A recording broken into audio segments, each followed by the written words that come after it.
আপনারা যেখান থেকে দেশ রূপান্তরের সঙ্গে যুক্ত রয়েছেন সবাইকে স্বাগত। আমরা আপনাদেরকে দেখানোর চেষ্টা করছি যমুনা ফিউচার পার্কের সামনের থেকে সরাসরি যুক্ত হয়ে দীর্ঘ সময় পর্যন্ত মোবাইল ব্যবসায়ীরা রাজপথে অবস্থান করে 4টি দাবি নিয়ে তারা বিক্ষোভ কর্মসূচি চালিয়ে যাচ্ছেন। আমরা আপনাদেরকে সেই চিত্রটি সরাসরি দেখানোর চেষ্টা করছি দেশ রূপান্তর ক্যামেরার মাধ্যমে।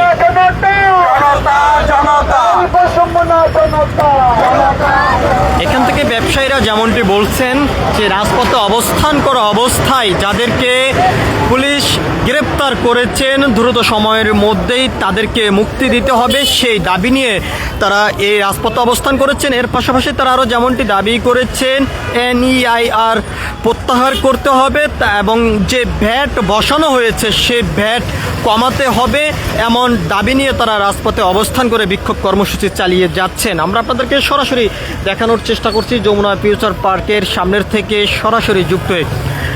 এখানে বেশ কয়েকজন ব্যবসায়ীদের সঙ্গে আমরা কথা বলেছি, তারা যেমনটি বলেছেন যত সময় পর্যন্ত অন্তর্বর্তীকালীন সরকার তাদের এই দাবি মেনে না নেবেন এবং NEIR বাতিল না করা হবে তত সময় পর্যন্ত তাদের এই বিক্ষোভ কর্মসূচি চলমান থাকবে। তার পাশাপাশি যে সকল ব্যবসায়ীদেরকে গ্রেপ্তার করা হয়েছে তাদেরকে দ্রুত সময়ের মধ্যেই মুক্তি দিতে হবে, সেই দাবি নিয়েও তারা এই রাজপথে অবস্থান করে বিক্ষোভ কর্মসূচি চালিয়ে যাচ্ছেন। আমরা আপনাদেরকে দেখানোর চেষ্টা করছি। এর পাশাপাশি আমরা আপনাদেরকে আরও একটি বিষয় জানিয়ে রাখতে চাই, বিভিন্ন স্থান থেকে মোবাইল ব্যবসায়ীরা বিক্ষোভ কর্মসূচি এখনও পর্যন্ত চালিয়ে যাচ্ছেন এবং তারা আরও যেমনটি দাবি করেছেন 4 নম্বর দাবিটি, যে সকল মোবাইলগুলো বর্তমানে রানিং আছে সে সমস্ত মোবাইলগুলো যেহেতু সচ্ছল থাকে সেই দাবিগুলো এখান থেকে তারা করে যাচ্ছেন। আমরা আপনাদেরকে একটু দেখানোর চেষ্টা করছি। আমরা এখানে একজন ব্যবসায়ীর সঙ্গে একটু কথা বলে জানার চেষ্টা করব।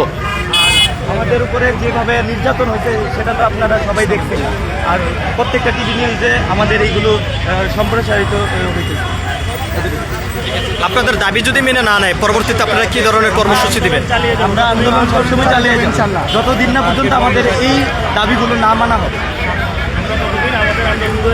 আচ্ছা, NEIR চালু থাকলে কি সমস্যা আর এটা প্রত্যাহার করে নিলে কি সুবিধা একটু বলবেন? NEIR চালু থাকে বর্তমান যে আমাদের ডাটাবেসগুলো আছে, এটা তো NEIR সিস্টেমের যে ওয়েবসাইটটা এটা তো বাংলাদেশের না, এটা সম্পূর্ণ আপনার পরিচালিত হচ্ছে ইন্ডিয়া থেকে, বাংলাদেশ থেকে না। তো আপনি বাংলাদেশ থেকে একটা ওয়েবসাইট ডেভেলপ করেন, এটা ছাড়াও তো সূক্ষ্মভাবে আপনি সব ডকুমেন্ট আপনার কাছে রাখতে পারেন, কিন্তু আপনি আমাদের জনগণের ডকুমেন্ট কেন বাইরে দিচ্ছেন? আমরা চাই আমরাও NEIR চাই, আমরা NEIR টোটাল বাতিল চাই না, আপনি সংস্কার করেন, আমাদের ডকুমেন্ট আমাদের কাছে রাখেন এবং কি যারা আমরা ব্যবসায়ী আছি আমাদেরকে ব্যবসা করার সুযোগ দেন, আমরা ওইটাই চাই, আমরা টোটাল NEIR বাতিল চাই না। আপনি 9টা সিন্ডিকেটকে সুযোগ সুবিধা দেওয়ার জন্য আমাদের হাজার হাজার ব্যবসায়ীকে পথে বসায় দিবেন, আমাদের ফ্যামিলিকে পথে বসায়, এটা তো আমরা হতে দিব না। এই জন্য আমাদের দাবি যতক্ষণ পর্যন্ত না মানা হবে আমরা রাস্তায় আন্দোলন করে যাব।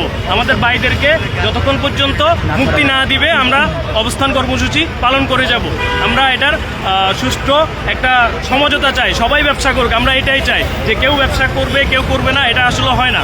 আমরা এতদিন ধরে ব্যবসা করে আসতেছি, ইউজফোনের যে ব্যবসাটা এটা প্রায় 25 বছর ধরে চলতেছে, কিন্তু ওনারা হুট করে আইসা NEIR চালু করে দিবে আর এই ব্যবসাটা ধ্বংস হয়ে যাবে, একটা সংস্থা ধ্বংস হয়ে যাবে, এটা তো হতে পারে না।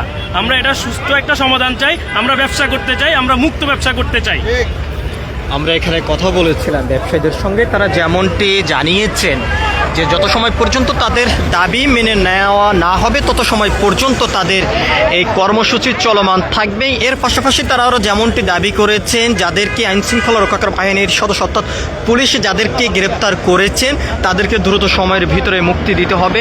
এই সকল দাবিগুলো নিয়ে তারা যমুনা ফিউচার পার্কের সামনেই অবস্থান করে কর্মসূচি চালিয়ে যাচ্ছেন। আমরা আপনাদেরকে সরাসরি দেখানোর চেষ্টা করছি যমুনা ফিউচার পার্কের সামনের থেকে সরাসরি যুক্ত হয়ে।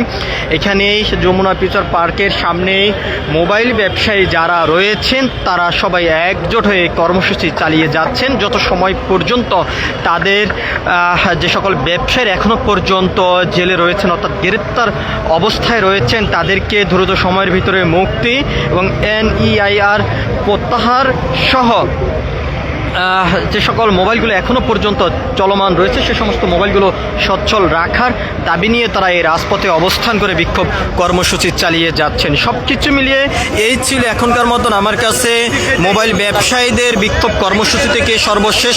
পরবর্তী আপডেট পেতে সবাই দেশ রূপান্তরের সঙ্গে থাকুন। ধন্যবাদ সবাইকে।